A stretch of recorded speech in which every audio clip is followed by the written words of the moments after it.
أخبر تشافي هرنانديز مدرب فريق برشلونة الإسباني لكرة القدم أنه يريد الاعتماد على الدولي المغربي عبد الصمد الزلزولي المعار إلى فريق أوساسونا الموسم المقبل.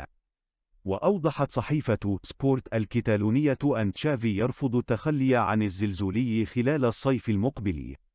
وشددت الصحيفة المقربة من أسوار البارصة على أن الفريق الكتالوني يملك عرضا جادا من فريق ويلفرهامبتون الإنجليزي. وأشار المصدر نفسه إلى أن تألق الزلزولي رفقة أوساسونا ومشاركته رفقة المنتخب الوطني المغربي في كأس العالم قطر 2022 أمور جعلت تشافي يريد عودة اللاعب المغربي إلى برشلونة.